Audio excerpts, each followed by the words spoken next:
पटना के गांधी मैदान में उठा ऐतिहासिक हुंकार, वक्फ भी बचाएंगे, संविधान भी।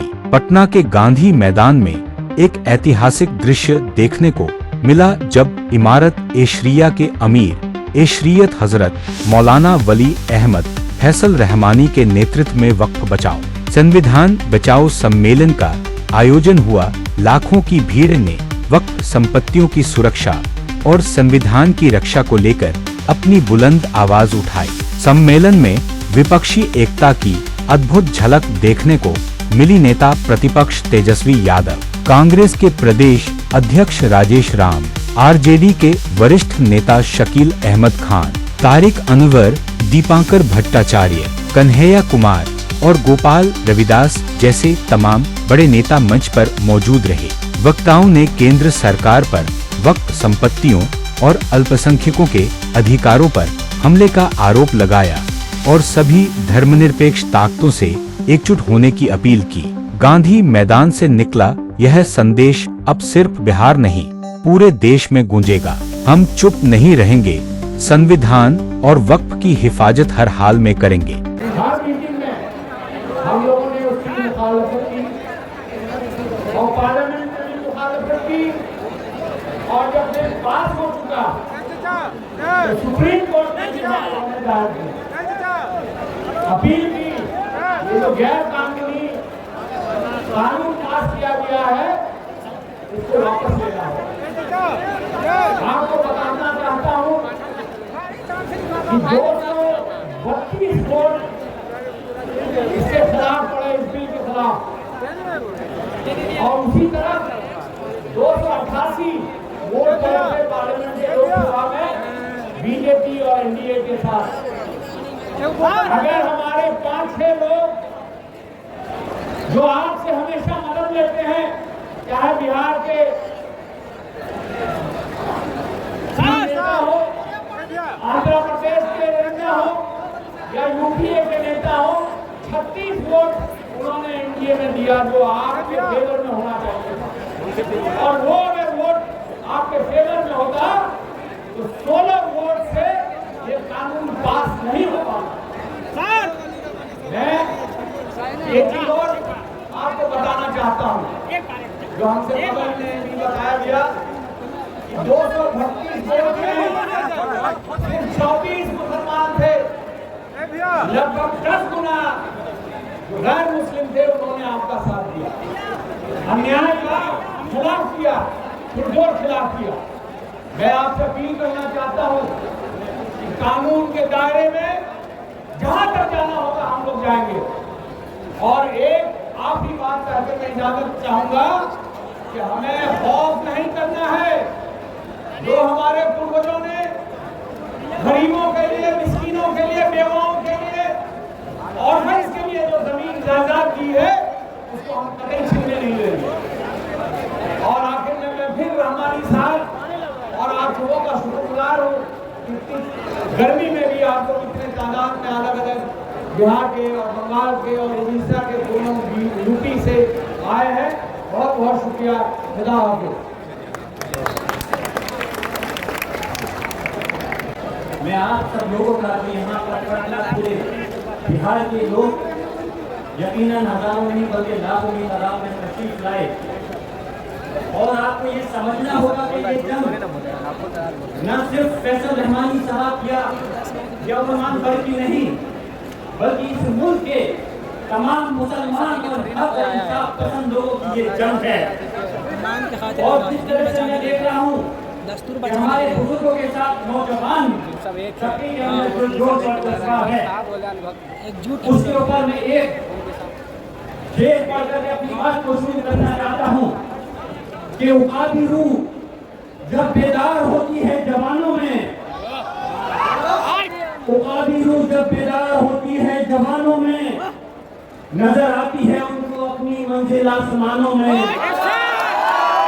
नहीं तेरा नशेमंद कसरे शाही की गुंबद पर, तू शाही है बसेरा कर पहाड़ों की चट्टानों पर।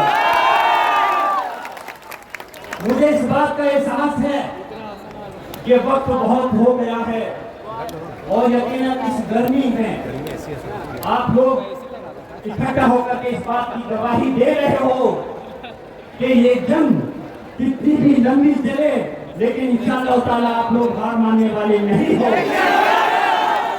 और कैसे हार मान लें? मैं पूछना चाहता हूं, ये जमीन वक्फ की जो हमारे बाबा और अजदाद ने हमारी कौम के लिए नहीं, सिर्फ इस मुल्क की फलाह बहबूदी के लिए दान की थी, ये सरकार के द्वारा दी हुई भीख नहीं है, ये हमारे अपने बुजुर्गों के द्वारा अल्लाह के नाम पे दी गई जगह है। और इसकी हिफाजत इंशाअल्लाह ताला आखिरी वक्त तक हम लोग करेंगे, जब तक कि हम इस जंग के अंदर कामयाब नहीं हो जाते। मैं पूछना चाहता हूं कि इस जंग को लड़ने के लिए आप लोग तैयार हो? हक और इंसाफ की लड़ाई में कभी डरा नहीं करते।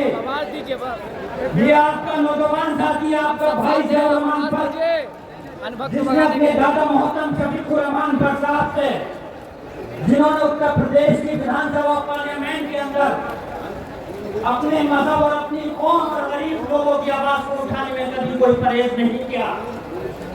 संभल जैसे कि अभी फरमा रहे थे नाज़मी साहब कि संभल बहुत गंभीर वक्त से चर्चा के अंदर है, और चर्चा इसलिए है कि संभल के अंदर वक्त कानून आने से पहले ही हमारी मस्जिद को टारगेट कर लिया गया। और जामा मस्जिद संभल की हमें याद रखना चाहिए कि सिर्फ बिहार या उत्तर प्रदेश या हिंदुस्तान नहीं, पूरी इस दुनिया, पूरे आलम के अंदर जहाँ कहीं भी मस्जिद है वो अल्लाह का घर है, और इंशाअल्लाह ताला उसकी हिफाजत करना आपकी और हमारी जिम्मेदारी है। तो मैंने कहा कि हक और इंसाफ की आवाज को बुलंद करना, उसके अवध में मुझको परेशानी कामयाबी और कामयाबी मिले।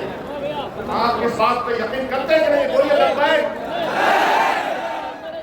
राहुल गांधी जी जिनको आप जानते हैं, राहुल गांधी जी ने पार्लियामेंट के अंदर और पार्लियामेंट के बाहर पूरी कांग्रेस की हुकूमत, जहां जहां उसकी हुकूमत आई, हमेशा इस बात की कोशिश की कि मुल्क में अमन भाईचारा बना रहे, मुल्क में तशद्दुद का माहौल न बने।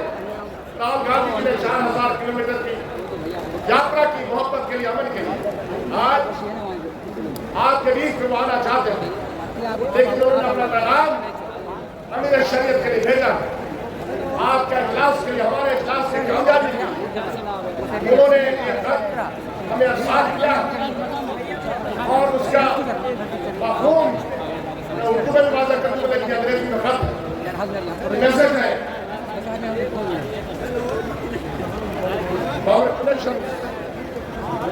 इमारत शरिया बिहार, उड़ीसा, झारखंड और निर्वाचन बचाओ, संविधान बचाओ कॉन्फ्रेंस पटना में होने वाले इस संविधान बचाओ मत बचाओ इजलास को मैं मुबारकबाद देता हूँ। Our Constitution is built on inclusivity and brotherhood. हमारा संविधान हमारे भाईचारे के ऊपर मबनी है। In diverse India, mutual respect for all faiths and ways of life is crucial. हमारे इस मुल्क में जहाँ के मज़ाहिब के लोग रहते हैं, उसकी यूनिटी बरकरार रखने के लिए हमारे आईन में हमको आपस में एक दूसरे का रेस्पेक्ट करने की उसे तौफीक दी। We must resist the BJP analysis, divisive. Their agenda was as reform and the attack on the constitution. RSS और BJP के एजेंडे ने जिस तरह से आईन पे हमला किया है, उसके खिलाफ हर रोज एहतजाज की जरूरत है। I have faith in the people of India to defeat hate with love. प्यार के जरिए मोहब्बत की फतह होगी, ऐसा हमारा यकीन है। We have a long road ahead, but I am confident that if we work together, we can build a more human society. इंसानियत पे मबनी हम बेहतर समाज, बेहतर हिंदुस्तान बना सकते हैं। If we work together, we can build more human society. The Congress Party stands for an inclusive India, where everyone can live fearlessly. बिना किसी बहुत बदल के हर हिंदुस्तान माइक के बाद जवाब दे इसको मैं चला सकता कानून क्या है 2 मिनट में बताओ, मैं अपनी बात खत्म कर दूंगा। अब आपके वक्त की जायदाद का फैसला जिलाधिकारी किया करेगा। कौन करेगा? बोलो। आपकी वक्त काउंसिल में जो मुसलमान मेंबर हुआ करते थे, अब उसमें नॉन मुस्लिम मेंबर ज्यादा हुआ करेंगे, आप नहीं रहोगे। आपको मालूम है कितना बड़ा जुल्म है कि 5 साल तक कोई मुसलमान प्रैक्टिसिंग मुसलमान रहेगा अमली तौर पर, अब अपनी जायदाद को वही वक्त करेगा। कैसे बताया जाएगा हम 5 साल से मुसलमान हैं? कैसे साबित करेंगे हम 5 साल से मुसलमान हैं? मसका खेस कानून है, हंसी आती है। और नीतीश बाबू ने तो ये कहा कि हमने कुछ अमेंडमेंट करा दिए, लेकिन जब वो बिल पार्लियामेंट में आया तो चोर दरवाजे से 2 चीजें और शामिल कर दी है। जो क्या चीजें थी? कबायली मुसलमान अब अपनी जमीन का अल्लाह के नाम पर नहीं कर सकता, शामिल कर दिया। जो जायदादें आर्कियोलॉजिकल डिपार्टमेंट आसार कदीमा के पास है और वो वक्फ भी है, अब वो जायदादें वक्फ नहीं रहेंगी, आसार कदीमा के हवाले हो जाएंगी। क्या क्या कानून बनाया गया बताओ? मैं आपसे पूछता हूँ, इस जमहूरी मुल्क में, इस आजाद मुल्क में, इस लोकतंत्र में, मुबारक हो तुम्हें, हमने आवाज दी थी कि ये लड़ाई हमारी किसी हिंदू से नहीं, किसी सिख से नहीं, किसी ईसाई से नहीं, हमारी लड़ाई फिरकापरस्तों से है। हमारी लड़ाई वक्त को बचाने के लिए है। हमने मुल्क के तमाम लोगों को आवाज दी कि हमारे साथ खड़े हो जाओ।